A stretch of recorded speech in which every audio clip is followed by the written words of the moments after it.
जय हिंद दोस्तों।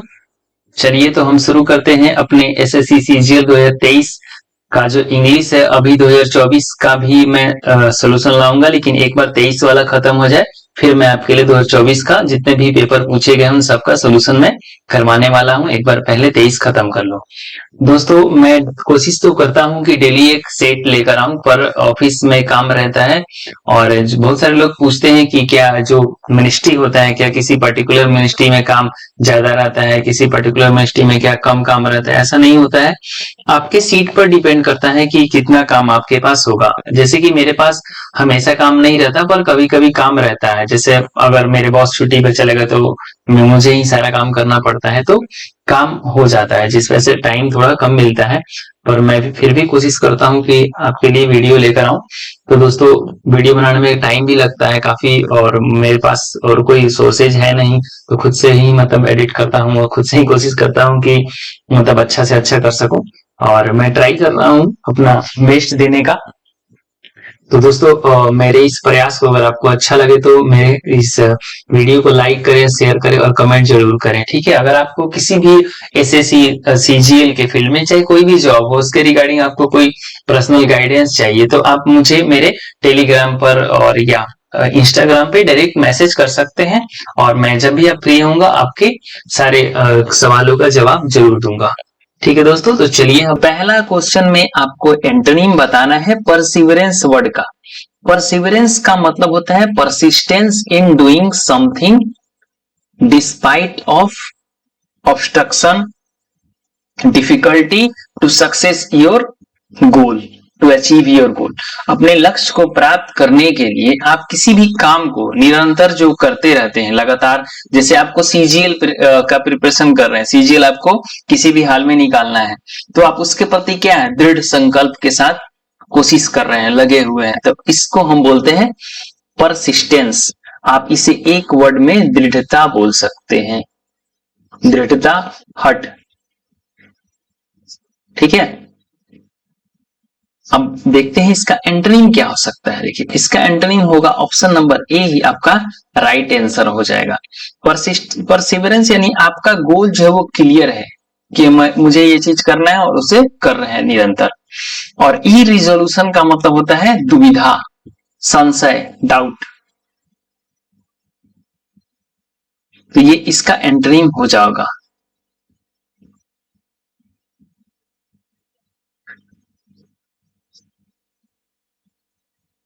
ठीक है, डाउट, अनसर्टेनिटी और हेसिस्टेंसी।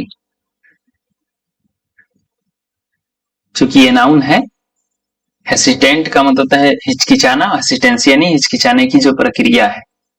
ऑब्स्टिनेंसी ये भी नाउन है। बाकी के सारे तीनों ऑप्शन देख लेते हैं।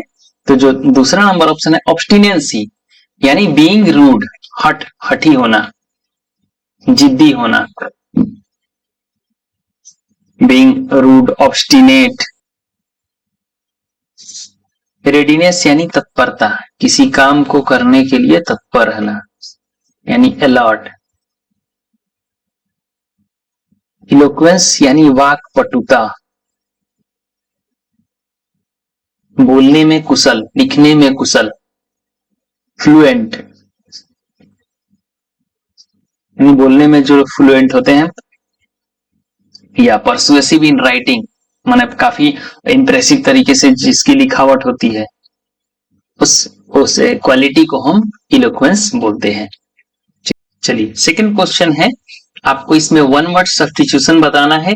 अ ग्रुप ऑफ वर्शिपर्स यानी पुजारियों के समूह को क्या बोलते हैं। तो दोस्तों, हम पुजारियों के समूह को बोलते हैं कांग्रीगेशन।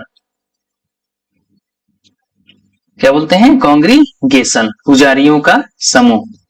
क्राउड का मतलब नॉर्मल भीड़ होता है, मार्केट का भीड़ हो सकता है, भंडारा बट रहा वहां भीड़ है, उसको बोल सकते हैं क्राउड। कारवां यानी एक ऐसा वैन, गाड़ी या गाड़ियों का काफिला जिसमें रहने का, खाने का, खाना बनाने का, सोने का सब कुछ बंदोबस्त है, उसे हम कारवां बोलते हैं। ठीक है, इसको एक वर्ड में आप बोलेंगे काफिला। और ये जो कारवां वर्ड है ये FAQ है, यानी फ्रीक्वेंटली आस्क्ड क्वेश्चन, यानी एसएससी इसको बार बार पूछता है। कारवा, कॉन्स्टिलेशन और कॉन्ग्रीगेशन, ये तीनों इंपॉर्टेंट वर्ड है, ये बार बार एसएससी पूछता है। कॉन्स्टिलेशन यानी group of stars, group of stars होता है जो एक निश्चित एक डिफरेंट पैटर्न क्रिएट करते हैं, जैसे सप्तर्षि तारा आपने सुना होगा, है ना। अगला क्वेश्चन नंबर जो 3 है, इसमें आपको बताना है एरर। जो नीचे दिया गया सेंटेंस जो हाईलाइट किया गया है, he will return in a hour, देखिए आर नहीं होता है, यहाँ पे एन आर होता है। ऑप्शन नंबर डी में आपका एरर है, इन एन आर होगा। ठीक है, तो ए और एन का यूज मैंने बताया था आपको, ए और एन का यूज, किसी भी नाउन के पहले ए एन का यूज होगा जो इंडिफिनिट हो। ठीक है, ये ए और एन जो है आपका इंडिफिनिट आर्टिकल है और द जो है वो डिफिनिट आर्टिकल है। तो ए एन का यूज मैंने बताया था, एन का यूज वहां होता है जिस वर्ड का जो स्टार्टिंग का जो प्रोनाउंसिएशन है, जैसे आर, तो यहाँ पे आर है ना, तो ये जो प्रोनाउंसिएशन है वो वॉवेल होना चाहिए, तो उसके पहले हम एन का उपयोग करेंगे। ठीक है दोस्तों, तो चलिए नेक्स्ट क्वेश्चन में आते हैं। अगला क्वेश्चन है आपका, इसमें फिर से आपको Antony her sudden arrival has disarranged my plans, तो अराइवल का मतलब होता है आगमन और इसका एंटोनिम होता है डिपार्चर यानी प्रस्थान। टाइमिंग यानी किसी काम को करने की जो अवधि होती है, जैसे कि सोने की टाइमिंग हो गई, जैसे कोई 6 से 7 घंटे सोता है, कोई 10 घंटे सोता है, तो उसकी टाइमिंग है। जैसे कोई गेम खेलना है तो गेम आपको आधे घंटे में खत्म करना है, तो उसको एंड टाइमिंग हो गया। एंट्रेंस यानी गेट हो जाएगा, प्रवेश, प्रवेश द्वार बोल सकते हैं आप। अपीयरेंस यानी लुक, कोई चीज का बाहरी दिखाव मतलब किस तरीके का दिखता है उसे हम बोलते हैं अपीयरेंस। अपीयर से बना है ये वर्ड, अपीयर मतलब प्रतीत होना, विजिबल दिखना। चलिए अगले क्वेश्चन 5 नंबर क्वेश्चन में आपको पैरा जंबल दिया गया है, 5 सेंटेंस दिए गए हैं, ए बी सी और डी, सॉरी 4 सेंटेंस दिए गए हैं, ए बी सी और डी। आपको क्या करना है कि चारों को एक बार अच्छे से पढ़ना है और फिर इसको अरेंज करना है एक ऑर्डर में। जैसे कि मैंने आपको पहले भी बताया है कि जब भी इन सेंटेंस को पढ़ें तो उसमें देखिए कि कोई एक टॉपिक है जिस पर की बात किया जा रहा है, तो उस टॉपिक का शुरुआती पॉइंट क्या हो सकता है, वो आपका पहला सेंटेंस होगा। ठीक है, तो पहले हम ए से पढ़ना शुरू करते हैं, ए नंबर से। ठीक है दोस्तों, चलिए यहां से पढ़ेंगे आप। It superseded India's previous educational strategy, which was created in 1986. कह रहा है कि इसने इंडिया का जो पहला एजुकेशनल स्ट्रेटेजी था, जो शैक्षणिक भारत का जो पहले मतलब शैक्षणिक जो स्ट्रेटेजी था, ये उसको सुपरसीड कर गया, यानी उसको ओवरलैप कर गया, ये उसको ऊपर तो उसमें परिवर्तन ला दिया, उसको मॉडिफाई कर दिया गया और इसको अपना लिया गया। विच वाज क्रिएटेड इन 1986, यानी भारत का जो पहला एजुकेशन पॉलिसी आया था 1986 में, ये जो पॉलिसी है उसको ओवरलैप कर दिया, सुपरसीड कर दिया। ठीक है, दूसरा सेंटेंस क्या कहता है, B number, the Indian union cabinet approved the country's national education strategy on 29 July 2020, यानी भारत के यूनियन कैबिनेट ने अप्रूव किया है कंट्रीज नेशनल एजुकेशन स्ट्रेटेजी, यानी राष्ट्र का शैक्षणिक पॉलिसी को जो 29 जुलाई 2020 को अप्रूव किया गया है। तो ये जो बी नंबर है ये स्टार्ट कर रहा है एक पॉइंट को कि भारत ने एक नेशनल एजुकेशन पॉलिसी को अप्रूव किया है, और इसी का बात कर रहा है option number A, it superseded. It किसके लिए है, यहाँ पे आया इट नेशनल एजुकेशन स्ट्रेटेजी के बदले आया है। ठीक है दोस्तों, तो जाहिर सी बात है बी के बाद आपका ए आएगा। ठीक है, बाकी के सी और डी भी पढ़ते हैं। And it provides a framework for education from the primary grades up to higher education as well as for vocational training in both urban and rural settings.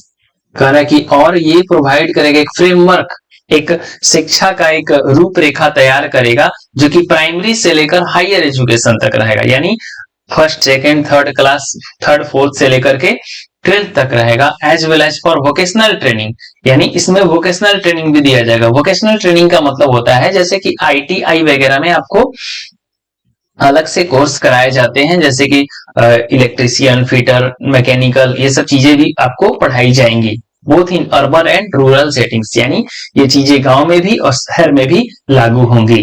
This policy significantly improves Indian educational system, ये जो policy है ये एक प्रभावी तरीके से भारतीय शैक्षणिक व्यवस्था को इंप्रूव करेगा, यानी इसमें सुधार लाएगा। रिस्ट्रक्चरिंग इंडियाज एजुकेशनल सिस्टम, ये जो इंडिया का जो एजुकेशन सिस्टम है इसको पुनः निर्माण करेगा, रीस्ट्रक्चर करेगा system, is the primary goal of the national education policy 2022, यानी मुख्य जो एजुकेशन पॉलिसी 2022 है इसका मुख्य गोल है कि ये भारतीय शैक्षणिक सिस्टम को, पद्धति को परिवर्तित करेगा, रिस्ट्रक्चर करेगा, पुनः निर्माण करेगा उसका। ठीक है, तो देखिए पहले होगा आपका जो सेंटेंस है वो बी से स्टार्ट होगा, तो आप देखेंगे कि ऑप्शन नंबर सी और डी दोनों में यहाँ पे बी है, ए और बी जो है आपका ऑप्शन गलत हो गया पहले ही, ठीक है, क्योंकि डी और ए से सेंटेंस स्टार्ट नहीं होगा, आपका जो है वो बी से स्टार्ट होगा, पर आपको देखना है बी के बाद सी आएगा कि ए आएगा। ठीक है, जैसे ही बी पढ़ेंगे, the Indian union cabinet approve the country's national education strategy on 29 July 2020, उसके बाद डेफिनेटली ए आएगा, ना कि सी आएगा। ठीक है दोस्तों, क्योंकि ये कह रहा है कि ये सुविधा, पहले इसका डेफिनेशन आ गया, उसके बाद करके क्या क्या सुविधा देगा, उसमें एक और चीज ऐड कर रहा है, तो इसमें एंड से पहले तो बताया ही नहीं किसने क्या क्या सुविधा दे रहा है, तो लेकिन ये चीज बता रहा है ऑप्शन ए कि इंडिया का जो प्रीवियस एजुकेशनल स्ट्रेटजी है उसको वह सुपरसीड करेगा, नहीं उसके स्थान पर ये आ जाएगा, और ये चीज, ये इसका एक रूपरेखा तैयार करेगा इंडियन एजुकेशनल सिस्टम का। ठीक है, तो आपका ये जो ऑप्शन नंबर डी है ये आपका राइट आंसर हो जाएगा, बी ए डी सी। ठीक है, तो होप आप समझ गए होंगे। चलिए नेक्स्ट क्वेश्चन पर आते हैं, क्वेश्चन नंबर 6। चलिए क्वेश्चन नंबर 6 में आपको फिल करना है एप्रोप्रिएट फ्रेजल वर्ब। देखिए फ्रेजल वर्ब का मतलब क्या होता है, ठीक है, देखिए फ्रेजल वर्ब का मतलब होता है जैसे एक वर्ड, उसमें एक वर्ब रहता है और उसके साथ एक प्रीपोजिशन आता है और उसका दोनों का मीनिंग कुछ अलग ही हो जाता है। ठीक है, तो उसको हम फ्रेजल वर्ब बोलते हैं। मोहन टुक आउट, टुक थ्रो या टुक ऑफ या took over the charge of centre for life skills from Mustafa. तो मोहन नाम का व्यक्ति है जिसने यहाँ पे टुक ओवर होता है, टेक ओवर, यानी किसी पावर को, किसी कंट्रोल को एज्यूम करना, यानी किसी चीज का कंट्रोल अपने अंडर लेना, उसे हम टेक ओवर बोलते हैं। तो मोहन जो है उसने चार्ज ले लिया किस चीज का, centre for life skills from Mustafa. Mustafa नाम का व्यक्ति है जो पहले सेंटर फॉर लाइफ स्किल्स का चार्ज उसके पास था, अब मोहन ले वो चार्ज ले लिया। तो यहाँ पे क्या होता है, टेक ओवर। टेक ओवर का मतलब है किसी चीज का चार्ज अपने अंदर लेना, टू टेक कंट्रोल, किसी चीज का कंट्रोल अपने अंदर लेना। ठीक है, बाकी देखिए टेक आउट का मतलब है किसी चीज को बाहर निकालना, टेक आउट का मतलब है बाहर निकालना। टेक थ्रो का कोई मतलब नहीं होता है। टुक ऑफ का मतलब होता है सडनली सक्सेस हो जाना, अचानक सक्सेसफुल हो जाना, या टुक ऑफ का मतलब है क्विक डिपार्चर, फ्लाइट का उड़ना टुक ऑफ होता है, टेक ऑफ होता है। ठीक है, तो इसको बोलते हैं क्विक सक्सेस, सडनली।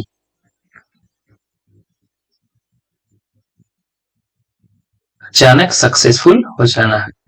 ठीक है, होप आप 7 नंबर क्वेश्चन की बात करते हैं, तो इसमें भी आपको दिया गया है एडियम। आपको इसमें एडियम का मीनिंग बताना है। Under the cloud, under the cloud का मतलब है संदेह के घेरे में। अंडर द क्लाउड का मतलब क्या होता है, संदेह के घेरे में। जैसे आसमान में बादल छाए हुए हैं तो होपफुली उम्मीद है कि बारिश होगी, नहीं भी होगी तो क्या है, संदेह है कि बारिश होगी या नहीं भी होगी। तो अंडर द क्लाउड यानी संदेह के घेरे में। ठीक है, तो देखिए इसका ऐसा कोई एक सेंटेंस है जिसका मतलब ये होता है कोई चीज संदेह में। The classmate were dancing together under the rain, इसका ही मतलब नहीं निकल रहा है। The driver was under suspicion after the police found blood on his car, तो अंडर सस्पिशन यानी संदेह में, तो ऑप्शन नंबर बी जो है वो राइट आंसर हो जाएगा। इसमें एक सेंटेंस है जिसमें अंडर द क्लाउड का मीनिंग दिया हुआ है। The driver was under suspicion, जो ड्राइवर था वो संदेह में था, क्यों? क्योंकि after the police found blood on his car, police ने पाया कि उसके कार पर खून है, कार पे खून लगा होगा, तो ड्राइवर अब संदेह में पड़ गया, भाई कार पे खून आया कहां से, वो कंफ्यूजन में पड़ गया। ठीक है, तो होपफुली आप याद कर लेंगे अंडर द क्लाउड यानी संदेह के घेरे में। और ये बार बार पूछे जाते हैं, एसएससी मोस्टली रिपीट करती है क्वेश्चन, तो मैं आपसे एक चीज गुजारिश करता हूँ कि आप पहले, ठीक है, आप नए वर्ड पढ़िए, नए सारी चीजें पढ़िए, लेकिन पहले एटलीस्ट क्या करें कि जितने भी प्रीवियस पेपर है उनको पहले कंप्लीट करें, उसके बाद नए वर्ड पढ़ें। चलिए क्वेश्चन नंबर 8 पर आते हैं। 8 नंबर क्वेश्चन में आपको Bajrang is in extreme pain in his teeth, तो आपको यहाँ पे अंडरलाइन सेगमेंट का सब्स्टिट्यूट चुनना है। ठीक है, एक्सट्रीम पेन के बदले यहाँ पे क्या हो सकता है, तो यहाँ पे ऑप्शन नंबर बी एगोनी हो सकता है। एगोनी का मतलब होता है एक्सट्रीम पेन, बहुत ज्यादा मेंटल और फिजिकल दर्द महसूस करना। तो Bajrang is in agony in his teeth, यानी बजरंग के दांत में बहुत ज्यादा दर्द है, तो यहाँ पे एगोनी होगा। एंजॉय का मतलब होता है एंजॉय करना। हर्ट का मतलब किसी को चोट पहुंचाना, टू हर्ट फिजिकल या इमोशनल, किसी को हर्ट करना, चोट पहुंचाना, आघात पहुंचाना। स्टिंज का मतलब है डंक मारना, बिच्छू डंक मारता है या किसी को चुभोना कोई चीज जिससे उसे पेन हो। ठीक है, चलो नेक्स्ट क्वेश्चन पर आते हैं, क्वेश्चन नंबर 9। इसमें आपको इनकरेक्टली स्पेल्ड वर्ड बताना है। 4 दिए गए हैं वर्ड, इसमें से कौन सा जो है वो इनकरेक्टली स्पेल्ड किया गया है, तो चलिए हम देखते हैं। और कौन सा देखिए पहला जो वर्ड है नक्चरनल का मतलब होता है निशाचर, जो रात में एक्टिव होता है। रिलेटिंग टू नाइट या अकरिंग एट नाइट, ऐसा कोई घटना, ऐसा कोई चीज जो रात को होती है उसे हम बोलते हैं नक्चरनल। रिपल्सिव यहाँ पे गलत दिया गया है, यहाँ पे सी नहीं एस आएगा। ठीक है दोस्तों, तो ये होता है रिपल्सिव, मतलब घृणित, घृणा पैदा करने वाला। अराउजिंग हेट्रेड यानी घृणा फैलाए। डिस्गस्ट, बोर्ड सबको पता है, स्कोर बोर्ड मतलब क्रिकेट में जो स्कोर दिखाता है उसको स्कोर बोर्ड कहते हैं। इर्रेस्पेक्टिव का मतलब होता है चाहे जो भी हो, चाहे जैसे भी, विदाउट टेकिंग इनटू अकाउंट, किसी चीज को कंसीडर किए बिना। ठीक है, चलिए नेक्स्ट क्वेश्चन पर आते हैं। का जो अगला 10 नंबर क्वेश्चन है, इसमें आपको एंटोनिम बताना है अनश्योर का। श्योर मतलब होता है सुनिश्चित, पक्का, किसी चीज का होना। अनश्योर मतलब अनिश्चित, यानी सर्टेन नहीं है वो चीज। तो आपको बताना है कि इसमें ये जो नीचे सेंटेंस दिया गया है इसमें से कौन सा वर्ड है जो अनश्योर का एंटोनिम है। तो चलिए एक बार सेंटेंस को पढ़ते हैं। Himanshi is preparing customized gift and handicraft for surprising Mehul on his retirement, but date is not certain। तो यहाँ पे certain का मतलब क्या होता है, निश्चित होता है। तो ये जो certain वर्ड है इसका एंटोनी हो जाएगा। ठीक है, कस्टमाइज का मतलब है मॉडिफाइड, कुछ चीज को अपने तरीके से, अपने अनुसार उसमें परिवर्तन करना, कस्टमाइज वो होता है। हैंडीक्राफ्ट यानी हस्तशिल्प होता है, हाथ से बनाई गई चीजें जिसमें खुद के कौशल का इस्तेमाल किया गया हो, जैसे कढ़ाई बुनाई होता है। ठीक है, चलिए नेक्स्ट क्वेश्चन नंबर 11 पर आते हैं। 11 नंबर क्वेश्चन में आपको एंटोनिम बताना है। एक अंडरलाइन वर्ड है, अभी तक आप देख चुके हैं, टोटल 3 से 4 एंटोनिम आ गए हैं आपके सामने। एक्विटेड के साथ हमेशा ऑफ आता है। एक्विट का मतलब होता है किसी को बाइज्जत बरी कर देना। He was acquitted of all the charges in the court today. तो आज उसे कोर्ट में बाइज्जत बरी कर दिया गया, जितने भी इसके ऊपर चार्ज लगे थे। जैसे किसी भी व्यक्ति के ऊपर केस होता है तो हम पहले उसे एक्यूज्ड कहा जाता है, उसके ऊपर आरोप लगाया जाता है, ठीक है, तो उसको हम एक्यूज्ड बोलते हैं। पर जब वो को जो भी उसके ऊपर आरोप लगाए हैं और वो सिद्ध हो जाते हैं तो उसको हम बोलते हैं कन्विक्टेड, यानी दोष सिद्धि, यानी उसे फिर हम दोषी मान लेते हैं, कन्विक्टेड। तो यहाँ पे क्या है, एक्यूट, यानी हमने उसे बाइज्जत बरी कर दिया। अगर किसी व्यक्ति के ऊपर इल्जाम लगता है और वो प्रूफ नहीं हो पाता है सबूत के अभाव में, चाहे जो भी कारण हो, तो उसे हम एक्विट कर देते हैं, बाइज्जत बरी कर देते हैं। अगर वो प्रूव हो जाता है तो उसे हम कन्विक्टेड यानी दोषी मान लेते हैं। कंफर्म यानी किसी चीज को सत्यापित करना। डिस्चार्ज यानी एयर और वाटर को डिस्चार्ज करना, बाहर निकालना मोस्टली होता है इसका मतलब। प्रेज्ड का मतलब है प्रशंसा करना, ठीक है। ये एयर और लिक्विड के सेंस में यूज होता है, ठीक है दोस्तों। कंफर्म यानी प्रूफ करना, किसी चीज को सही साबित करना, मतलब सुनिश्चित, श्योर है, इसको हम इसका श्योर हो सकता है। प्रेज यानी प्रशंसा करना। मुझे ऐसा लगा कि इन सारे वर्ड का मीनिंग लिख देना चाहिए तो इसलिए मैंने आप यहाँ पे लिख दिया, ठीक है। चलिए, जिसको भी नहीं आता हो अपना लिख लेगा डायरी में। आप जो भी वर्ड, जैसे कि मैं इस सेट का सोल्यूशन कर रहा हूँ, आपको इनमें से जो भी वर्ड नहीं आता होगा उसको आप लिख लेंगे और उसको फिर से रिवाइज करेंगे, तब जाकर के याद होगा। जितना बार आप वर्ड को रिवाइज करेंगे उतना ही आपके माइंड में वो चीजें याद रहेंगी। बार बार जितना परिवेश पेपर बनाएंगे, जितना सेट बनाएंगे, उतना ही आपके लिए फायदेमंद होगा। चलिए नेक्स्ट क्वेश्चन पर आते हैं। अगला क्वेश्चन नंबर 12 है और इसमें भी आपको एंटोनिम बताना है। ये चौथा एंटोनिम है मॉडेस्ट। मॉडेस्ट का मतलब है विनम्र आदमी होता है, जो वो बहुत कम बोलता है या फालतू के चीजों में इन्वॉल्व नहीं होता है, एक नॉर्मल मतलब gentle person. Her modest behaviour was appreciated by everyone in the assembly. उसका जो विनम्र बिहेवियर है, जो उसका बर्ताव है, हर कोई उसे असेंबली में क्या करता है, उसे अप्रिशिएट किया। अब इसका आपको एंटोनिम बताना है। कोई व्यक्ति विनम्र है तो उसका एंटोनिम हो जाएगा घमंडी, कंसीटेड यानी प्राउड, ठीक है। बाकी का ऑप्शन देख लेते हैं। डिस्टेंट का मतलब होता है दूर, ये टाइम और स्पेस के मामले में यूज होता है। अनप्रिज्यूमिंग, अनप्रिज्यूमिंग का मतलब होता है किसी चीज को प्रिज्यूम नहीं करना, पहले से ही उसके बारे में नहीं सोचना या उसको नहीं मानना होता है। अनप्रिज्यूमिंग यानी निसंदेह। ओबियस का मतलब है स्पष्ट, क्लियर। चलिए नेक्स्ट क्वेश्चन पर आते हैं। क्वेश्चन नंबर 13, इसमें आपको सिनोनिम बताना है लुमिनस वर्ड का। लुमिनस वर्ड का मतलब होता है वो कोई चीज जो अंधेरे में भी चमके, अंधेरे में भी रोशनी करे। She looked luminous in the diamond necklace. Luminous आप देख रहे होंगे, लुमिनस बैटरी का ऐड करते हैं सचिन तेंदुलकर। तो लुमिनस बैटरी का काम क्या होता है, जब लाइट जलाना होता है, लाइट जलाएगा तो फिर वहां पे क्या होगा, रोशनी होगा, चमक होगा, है ना। तो लुमिनस यानी चमकीला, और इसका सिनोनिम हो जाएगा रिस्प्लेंडेंट। इसका भी मतलब होता है अट्रैक्टिव, चमकीला, ठीक है।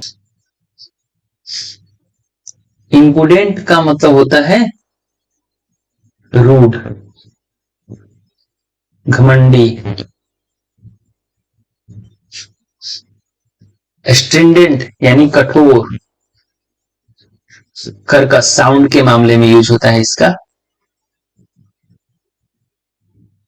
यानी तीक्ष्ण आवाज, ये वॉइस को लेकर यूज होता है, ठीक है। ट्रांसेंडेंट, ट्रांसेंडेंट का मतलब होता है उत्कृष्ट, above the normal, above the range of normal, उत्कृष्ट।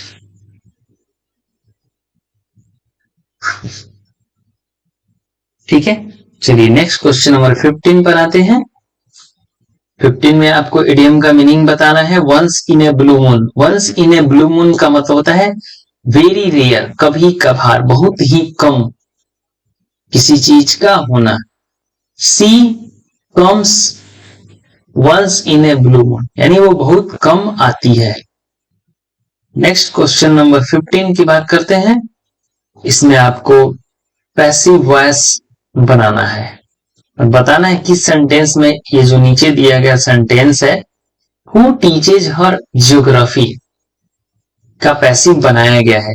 ऑप्शन नंबर सी जो है आपका राइट आंसर हो जाएगा। By whom is she taught geography. अब चलिए बात करते हैं हम इंट्रोगेटिव का। जब भी आप WH इंट्रोगेटिव बनाते हैं हु, तो हु का जब भी आप इंट्रोगेटिव में पैसिव बनाएंगे तो वहां पे बाई होम का यूज होता है एजेंट के तौर पर, बाई होम। उसके बाद आप देखेंगे कि ये प्रेजेंट इंडिफरेंट टेंस है, तो प्रेजेंट इंडिफरेंट में ये इंट्रोगेटिव है तो पहले आपका हेल्पिंग वर्ब आएगा। तो हेल्पिंग वर्ब में आपका यहाँ पे यूज, इज क्या सी के लिए इज यूज होगा और फिर मेन वर्ब का थर्ड फॉर्म यूज होगा। ठीक है, बाकी कंप्लीमेंट्री आएंगे। ठीक है, तो ऑप्शन नंबर सी जो है आपका राइट आंसर होगा। क्वेश्चन नंबर 16 की बात करते हैं। तो इसमें 5 सेंटेंस दिए गए हैं और पांचों को एक करेक्ट ऑर्डर में अरेंज करना है। तो हम सारे सेंटेंस को बारी बारी से पढ़ेंगे। तो चलिए पहले हम 5 ए पढ़ते हैं। Because of the region's scorching heat and aridity, a considerable amount of water evaporates. कह रहा है क्षेत्र का स्कॉर्चिंग हीट मतलब काफी चिलचिलाती हुई गर्मी और एरिडिटी यानी उष्णता मतलब लैक ऑफ वाटर, ह्यूमिडिटी की कमी के कारण a considerable amount of water evaporates, काफी पर्याप्त मात्रा में पानी जो है वो इवेपोरेट यानी क्या होता है, ऊर्ध्वपातन की जो क्रिया होती है, यानी पानी जब उष्मा के रूप में पानी जब उष्मा बनता है तो इवेपोरेट बोलते हैं उसको। ठीक है, जब सूरज की रोशनी पानी को इवेपोरेट करता है। As a result the salt and other minerals become increasing concentrated, और इसका परिणाम ये होता है कि जो नमक है और बाकी जो अदर मिनरल्स है वो इंक्रीजिंग कंसंट्रेटेड, उनकी मात्रा जो है वो कंसंट्रेट बढ़ती जाती है, उनकी सघनता डेंसिटी बढ़ती जाती है। It is then unable to exit the lake and is forced to evaporate, तब ये जो लेक है ये बाहर नहीं निकल पाता है और ये क्या होता है, इसे जबरदस्ती वहां पे इवेपोरेट होना पड़ता है, उत्सर्जन होना पड़ता है।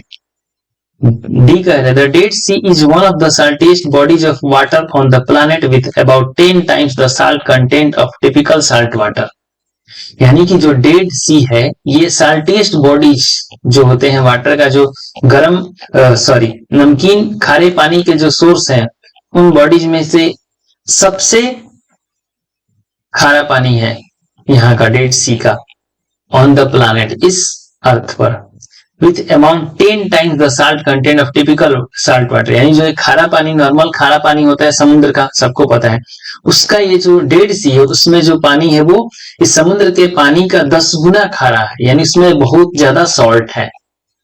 This is because water flows into the Dead Sea from a single primary tributary the Jordan River, यह ऐसा इसलिए है क्योंकि जो डेड सी में पानी जाता है वो केवल एक सोर्स से जाता है, वो है जॉर्डन रिवर, यानी डेड सी में पानी जॉर्डन रिवर से जाता है। तो जैसा कि आपने पढ़ा अभी तक, तो सबसे पहला जो आपका सेंटेंस होगा वो होगा ऑप्शन नंबर डी। तो आप चारों ऑप्शन में देखेंगे कि डी जो है वो चारों ऑप्शन में है, डी से ही स्टार्ट होगा सेंटेंस। अब देखना है कि डी के बाद ई आएगा, सी आएगा कि ए आएगा, ई सी ए की बात हम करेंगे। तो इसमें बता रहा है कि जो डेड सी है वो सबसे सॉल्टेस्ट बॉडी है इस प्लैनेट पे, और वो खारे पानी का 10 गुना है उसमें खारा पानी, और ऐसा इसलिए है क्योंकि उसमें एक ही सोर्स से पानी आता है और वो सोर्स है जॉर्डन रिवर। तो डी के बाद आपका ई आएगा। अब देखेंगे ऑप्शन नंबर ए और सी में डी के बाद ई आया है, बाकी बी और डी आपका गलत हो जाएगा। डी के बाद ई के बाद सी आएगा कि ए आएगा। अब हम बात करते हैं सी और ए की। तो जैसे कि आप देखेंगे इसमें कह रहा है कि एक सोर्स से पानी आ रहा है और फिर कहता है तब जाके पानी बाहर नहीं निकल पाता है। It is then unable to exit the lake and is forced to evaporate. तो ये पानी जो बाहर निकल नहीं पाता है, एक लेक बन जाता है, एक जैसे कि चारों तरफ से पानी आया और एक जगह इकट्ठा हो गया और चारों तरफ से ये घिर गया और कहीं बाहर निकल नहीं पाता है। तो इसको फोर्सफुली इसे क्या होना पड़ता है, इसे वहां से इवेपोरेट होना पड़ता है, उत्सर्जित होना पड़ता है। और जिसके कारण फिर वहां पे सी के बाद आप देखेंगे, सी के बाद आपका यहाँ पे ए आएगा।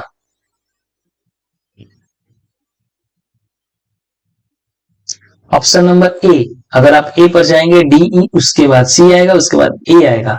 और क्या होता है कि as a result the salt and other minerals become increasing concentrated. ये तो नहीं होगा, ये परिणाम बता रहे हैं, पर because of the reason scorching heat and humidity considerable amount of water evaporates. करें कि ये क्षेत्र ऐसा है जिसकी वजह से काफी पर्याप्त मात्रा में पानी जो है वो इवेपोरेट होता है। तो सी के बाद ए होगा, उसके बाद बी होगा और इसका परिणाम ये है कि जो साल्ट है और अदर मिनरल्स यहाँ पे इंक्रीजिंगली कंसंट्रेटेड, यहाँ पे काफी पर्याप्त मात्रा में इकट्ठे होते हैं।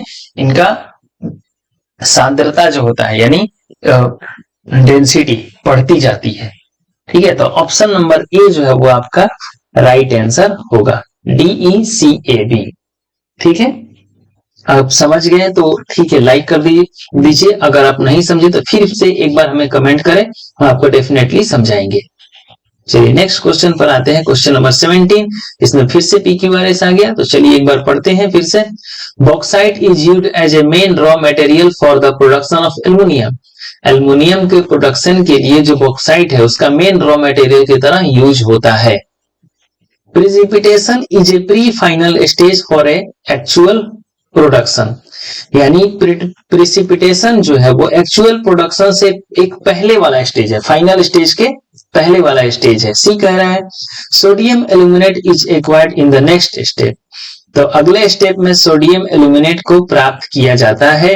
The smelting process actually extract aluminium as a final product from its oxide. देखिए, तो जो डी है वो आपका लास्ट में आएगा, क्योंकि कह रहे कि एल्यूमिनियम का जो फाइनल प्रोडक्ट है स्मेल्टिंग जो है ये इसका फाइनल प्रोडक्ट है। ठीक है, तो ये सबसे लास्ट में आएगा। तो ऑप्शन सी और डी ये जो आपके हैं गलत हो गए। ए और बी में लास्ट में डी है, तो अब इस पे हम बात करेंगे। ए से सेंटेंस स्टार्ट होगा। पहला करें कि बॉक्साइट जो है वो आपका एल्युमिनियम प्रोडक्शन में रॉ मटेरियल की तरह यूज होता है। फिर अगले स्टेप में आपको सोडियम एल्यूमिनेट प्राप्त किया जाता है। तो ए के बाद यहाँ पे सी आएगा, क्योंकि प्री फाइनल स्टेज जो है वो आपका बी है और डी जो है वो फाइनल स्टेज है। तो डी के पहले क्या आएगा, बी आएगा, वो फाइनल स्टेज के पहले वाला है प्री फाइनल स्टेज। तो ऑप्शन नंबर बी आपका राइट आंसर हो जाएगा, ए सी बी डी। ठीक है दोस्तों, ये भी समझ गए होंगे। चलिए 8 नंबर क्वेश्चन पे आते हैं और इसमें आपको फिर से एक बार आ गया पैराजंबर। तो यहाँ पे लगातार 4 पैराजंबर आ गए आपके सामने। तो चलिए पहला ए नंबर पढ़ते हैं। C dash from one side to the other taking care not to destroy the lovely flowers in the garden. तो वो एक तरफ से दूसरे तरफ उछल कूद कर रही थी, टेकिंग केयर, और ये भी ध्यान रख रही थी ताकि वो किसी भी फ्लावर को, प्यारे से फूलों को डिस्ट्रॉय ना करे, बर्बाद ना करे। करेंट टू के stroll in a lovely garden full of tulips and butterflies. करीन कोई लड़की है जो गार्डन में दौड़ने के लिए, स्टॉल मतलब धीरे धीरे दौड़ना होता है, हल्के कदमों से दौड़ना। गार्डन फुल ऑफ टूलिप्स, जिस गार्डन में क्या थे, टूलिप्स का गार्डन था और उसमें काफी बटरफ्लाइज भी थे। ठीक है, she discovered A swing constructed of 3 branches behind a large Bush. उसने पाया कि एक बड़े से झाड़ी के पीछे क्या है, स्विंग यानी एक झूला है जो ट्री ब्रांचेज यानी पेड़ों की ब्रांचेज से बना हुआ था। Corinne went onto the swing without hesitation and began swing, causing the wind to dishevel her hair. तो करीन बिना कुछ हेजिटेशन, सोचे समझे वहां पे चली गई और वो झूला झूलने लगी, और causing the wind to dishevel her hair, और हवा से उसके जो बाल है वो बिखर गए। The small girl adored the outdoors and release the breeze blowing through her hair. जो छोटी सी लड़की थी वो आउटडोर्स उसे काफी प्यारा लगा, यानी बाहर जाना उसे काफी पसंद पसंद आया। और रिलीज द ब्रीज, और मतलब हवा, जो ठंडी ठंडी हवाएं चल रही थी उसके बालों से होकर गुजर रहे थे, उसको काफी आनंदित महसूस कर रहे थे, उसको काफी इंजॉय किया उसने। तो अब पहला आप देखते हैं कि सेंटेंस स्टार्ट कहां से होगा। अगर हम ए सी की बात करते हैं तो सी से सेंटेंस स्टार्ट नहीं होगा। ये प्रोनाउन है पहले, क्योंकि करीन नाम का लड़की, इसका नाम का जिक्र हुआ है और उसी के लिए सी आया है, तो पहले ए और सी से सेंटेंस आपका स्टार्ट नहीं होगा। तो सेंटेंस में ऑप्शन देखें यहाँ पे बी और डी, जो भी सेंटेंस है, जो भी ऑप्शन है बी और डी से स्टार्ट होते हैं, तो हम बी और डी की ओर देखेंगे। ये बी जो करीन और यहाँ पे डी है। तो देखिए जब आप बी पढ़ेंगे तो Karen took a stroll in a lovely garden full of tulips and butterfly. Start हो रहा है कि करीन जो है वो एक स्टॉल यानी हल्के कदमों से दौड़ती है एक लवली प्यारे से गार्डन में, जिसमें बहुत काफी पर्याप्त मात्रा में टुलिप्स है और बटरफ्लाईज हैं। वहीं अगर आप डी पढ़ते हैं तो Karen went on the swing without hesitation and began swinging causing the wind to dishevel her hair. जैसे आप पढ़ेंगे ऑप्शन नंबर सी, तो सी में कहा है कि करीन को पता चलता है कि एक स्विंग, एक झूला है बड़े से ब्रांच के पीछे।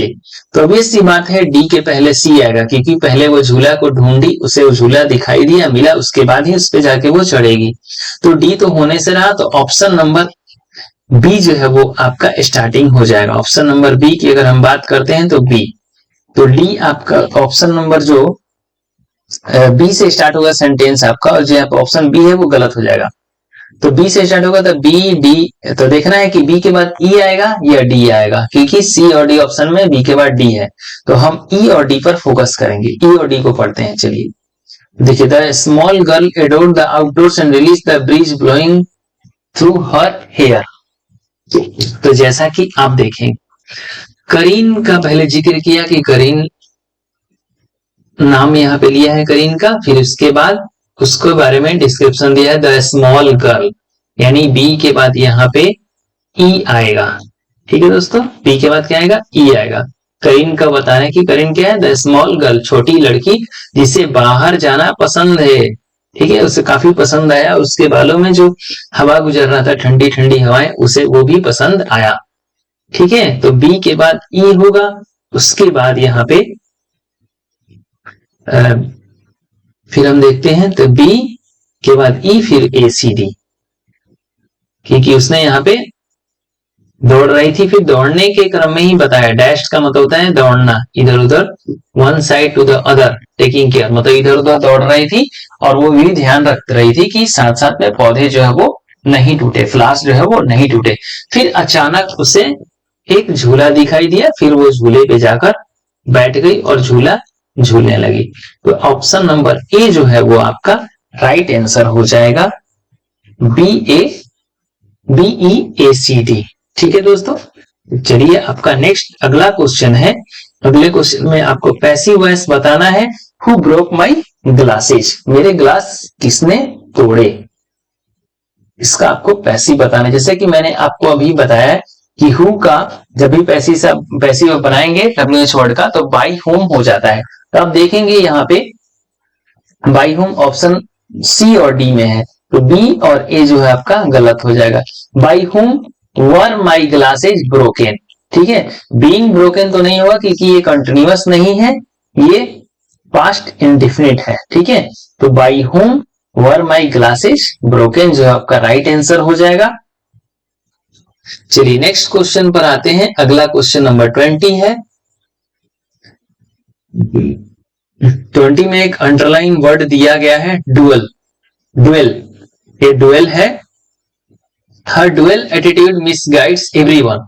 तो यहाँ पे देखिए डुएल और डुअल दो चीज होता है। तो हर डुअल एटीट्यूड यानी दोहरा, डुअल मतलब होता है जिसमें दो एस्पेक्ट हो, दो कॉन्सेप्ट हो, दो कंटेंट हो, दो चीजें हो, जैसे डुअल सिम होता है ना। तो डुअल का मतलब होता है दोहरा। और ये जो डुएल है, डुएल का मतलब है द्वंद्व, युद्ध होता है। डुएल का मतलब क्या होता है, युद्ध, लड़ाई। ठीक है, तो ये गलत है, यहाँ पे युद्ध नहीं होगा। हर डुअल एटीट्यूड यानी उसकी जो दोहरी प्रवृत्ति है, मिसगाइड्स एवरीवन, हर किसी को मिसगाइड्स कर देती है। और ये जो ऑप्शन बी है ये कुछ नहीं होता है, ठीक है। अब ये है डुएल, डुएल का मतलब होता है निवास करना, कहीं पे रहना, रेसिडेंट, रिसाइड भी हो जाएगा, ठीक है। चलिए नेक्स्ट क्वेश्चन में आपका है क्लोज टेस्ट 21 to 25। तो आप क्या करेंगे कि वीडियो को पॉज करेंगे और इसको बिना फिल किए हुए एक बार पढ़ेंगे। Posters are dash to promote a brand और पास डैश, ठीक है। इसको ऐसे पढ़ेंगे तो फिर एक आइडिया ओवरऑल आपको मिल जाएगा, फिर इसको दोबारा फिल करेंगे। पर एग्जाम में अगर आपके पास टाइम ना हो तो प्लीज ऐसा ना करें, क्योंकि आपका टाइम वहां पे वेस्ट हो जाएगा पढ़ने में। तो वहां पे पढ़ के आप डायरेक्ट करें, ठीक है, अगर टाइम ना हो तो। पर अगर आपके पास टाइम है तो इसे बिना पढ़े हुए एक बार करें, तब ज्यादा एक्यूरेसी के साथ आपका सही होगा क्वेश्चन, ठीक है दोस्तों। चलिए 21 नंबर हम करते हैं। Posters are dash to promote a brand और पास डैश इंपॉर्टेंट इंफॉर्मेशन। तो जो पोस्टर्स आप देखते हैं, होर्डिंग वगैरह जो लगे होते हैं सड़कों पे कहीं भी, तो उसका मेन पर्पस क्या होता है। तो पोस्टर्स आर यूज या यूज्ड, तो पोस्टर्स आर यूज, यहाँ पे पैसिव वॉइस का यूज होगा। पोस्टर का यूज किया जाता है, वो खुद अपना यूज नहीं करता है, ठीक है। तो poster are used to promote a brand, किसी ब्रांड को प्रमोट करने के लिए, और पास डैश इंपॉर्टेंट इंफॉर्मेशन, और या कोई इंपॉर्टेंट इंफॉर्मेशन को पास ऑन का मतलब होता है सौंपना, पास ऑन, किसी को कोई इंपॉर्टेंट इंफॉर्मेशन देना हो, चाहे किसी भी क्वेश्चन हो, जैसे कि आप कहीं जा रहे हो तो वहां पे वेट फ्लोर का लगा हो, कोई बोर्ड लगा है, चाहे नाला है, चाहे आगे रोड पे देखते हैं कि अगर रोड आगे सरकरा है, टर्न है, तो हर चीज का बोर्ड आपको लगा रहता है। तो कोई इंफॉर्मेशन पास करना हो तो पास ऑन के लिए वहां पे बोर्ड लगाया जाता है, ठीक है। और या किसी चीज का प्रमोट करना तो भी वहां पे किसी ब्रांड को पोस्टर्स लगाए जाते हैं। They can be used for dash purpose ranging from telling people to be cautious as the floor is wet to informing them about an upcoming sale or event। तो ये जो इसका यूज काफी varied है, use क्या है, काफी बहुत सारे यूजेज हैं, अलग अलग पर्पस के इसका यूज किया जा सकता है। जो कि बताया ranging from telling people to be cautious, लोगों को सावधान करने के लिए, जैसा कि अगर फ्लोर गीला है, अगर टाइल्स लगा है वहां पे पानी गिरा हुआ है, तो वहां पे भी बोर्ड लगा देते हैं फ्लोर इज वेट, ताकि लोग ध्यान से वहां पे जाए। To inform them about an upcoming sale, कोई इवेंट का कोई इवेंट आ रहा है, कोई सेल आ रहा है, तो उसके प्रति भी अगर इन्फॉर्म करना है तो भी लोग ऐड करते हैं, पोस्टर लगाते हैं, बैनर लगाते हैं, ठीक है। तो हम नेक्स्ट क्वेश्चन में देखेंगे, पहले हम 23 में आते हैं। तो 23 में हो जाएगा यहाँ पे can be use for varied, little, much, similar नहीं, यूज फॉर वैलिड पर्पसेस, यानी बहुत सारे उद्देश्यों के लिए इसका इस्तेमाल किया जा सकता है, ठीक है। लिटिल और सिमिलर एक जैसे उद्देश्य नहीं, डिफरेंट डिफरेंट उद्देश्य का यूज किया था। मच जो कि अनकाउंटेबल के लिए यूज होता है, यूज फॉर मच पर्पसेस नहीं, काउंटेबल पर्पसेस काउंट कर सकते हैं आप, गलत है। लिटिल का यूज नहीं होगा, लिटिल का मतलब बिल्कुल ना के बराबर होता है, मतलब नहीं। तो ऑप्शन नंबर बी यहाँ पे राइट आंसर हो जाएगा। चलिए क्वेश्चन नंबर 24 में आते हैं। तो उसके लिए पहले हम पढ़ेंगे, they usually include A picture dash very very few words. They usually include A picture and very few words, यानी एड में या प्रचार में या होर्डिंग बोर्ड में क्या होता है, मोस्टली पिक्चर्स होते हैं। जैसे कोई प्यूमा का एड है तो बड़ा सा आदमी एक फुटबॉल खेल रहा होगा, पूमा का टी शर्ट पहन के, नीचे थोड़ा सा कुछ लिखा होगा, है ना। तो डिपेंड करता है कितना लिखना है। तो pictures and a few word, देखिए यहाँ पे नॉट नहीं आएगा, एट भी नहीं आएगा, ऑल्सो भी नहीं, कोई सेंस ही नहीं बनता है इनका। सिंपल ये क्लोज टेस्ट काफी इजी है। Dash and a very few word, ठीक है। नेक्स्ट पढ़ते हैं, यहीं से पढ़ लेते इसको ताकि आगे उसको फॉर्मेटिंग ठीक नहीं है। A suitable dash makes a poster effective and memorable. A suitable dash, suitable क्या, a suitable caption, anticipation, quotation, caution. A suitable caption, किसी भी चीज को एक ब्रीफ में बताना, एक्सप्लेनेशन करना ब्रीफ में। सुटेबल कैप्शन, कोई भी फोटो लगाते हैं आप इंस्टाग्राम पे, उसके नीचे क्या डालते हैं, कैप्शन डालते हैं, ठीक है, जो भी इवेंट के बारे में आप बताना चाहते हैं, कोई भी इंफॉर्मेशन देना चाहते हैं, तो थोड़े से हमें उसको एक्सप्लेन करना होता है, ब्रीफ देना होता है, जिसे हम कैप्शन बोलते हैं। कोटेशन का मतलब होता है किसी कोई स्लोगन, नारा जो होता है उसको कोटेशन। एंटीसिपेशन यानी पूर्वानुमान, क्वेश्चन यानी ध्यान। तो क्वेश्चन तो नहीं होगा, कोटेशन हल्का फुल्का मतलब मैच कर रहा है, पर कोटेशन नहीं होगा, यहाँ पे कैप्शन होगा। ठीक है, एंटीसिपेशन यानी पूर्वानुमान होता है, अनुमान लगाना, तो ये चीज बिल्कुल भी नहीं हुआ। सुटेबल एंटीसिपेशन है, suitable caption makes a poster effective. तो चलिए दोस्तों, मिलते हैं अपने नेक्स्ट वीडियो में, यानी कल। तब तक के लिए धन्यवाद, थैंक यू। पढ़ते रहिए, और अगर आपको भी कोई भी डाउट होता है तो डेफिनेटली पूछो। और वीडियो बनाने में दोस्तों आपसे एक गुजारिश है कि वीडियो बनाने में बहुत थोड़ा मेहनत लग रहा है, धीरे धीरे चीजें सीख रहे हैं तो टाइम लगेगा, फिर बाद में ये चीजें परफेक्ट हो जाएंगी। तब तक के लिए थोड़ा सा आपसे मुझे सपोर्ट चाहिए, तो प्लीज वीडियो को पूरा देखें, लाइक करें और सब्सक्राइब करें, और कमेंट जरूर करें अगर आपको वीडियो अच्छा लगे तो। ठीक है दोस्तों, धन्यवाद।